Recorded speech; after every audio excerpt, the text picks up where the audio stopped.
Sweetie 2 மணி நேரம் ஆச்சுடி, இன்னும் போன்ல ரீல்ஸ் பார்த்துட்டு இருக்கியா? இன்னும் 1 மினிட் ஷிபா. ஐயோ, நீ 1 மினிட்னு சொன்னாலே 45 நிமிஷம் ஆகுமேடி ஸ்வீட்டி. ஐயோ என்ன பண்றது, எனக்கு போர் அடிக்குதுல. போரா? உனக்கு பைபிள் படிக்க போரா இருக்கு, ஆனா இன்ஸ்டாகிராம் பார்க்க இன்ட்ரெஸ்டா இருக்கா உனக்கு? ஐயோ உன் பிரசங்கத்தை முதல்ல ஸ்டாப் பண்ணு. நம்ம டெய்லியுமே போனுக்கு 3 மணி நேரம் கொடுக்கறோம், ஆனா கர்த்தருடைய பாதத்துல உட்கார்றதுக்கு ஒரு 10 நிமிஷம் உனக்கு கஷ்டமா இருக்குதா? என்ன பாக்குற? போன்ல ஸ்க்ரோல் பண்றியே, லைஃப்ல ஃபோக்கஸ் பண்றியா? இங்க போன் தா, இந்த பைபிள படி. அதுல சங்கீதம் 101ல 3வது வசனம்னு நினைக்கிறேன். சங்கீதம் 101:3 எடுத்து படி.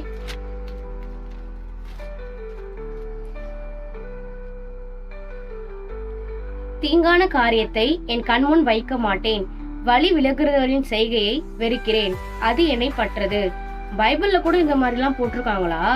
பைபிள் படிச்சாதானே சுட்டி உனக்கு தெரிய போகுது. சரி, இனிமே நான் இன்ஸ்டால ஸ்க்ரோல் பண்ணாம இனிமே நான் பைபிளுக்கு டைம் கொடுக்கறேன் படிக்கிறதுக்கு. மொபைல் யூஸ் பண்ணுங்க, ஆனா மொபைல் உங்க லைஃபை யூஸ் பண்ண விட்டுறாதீங்க.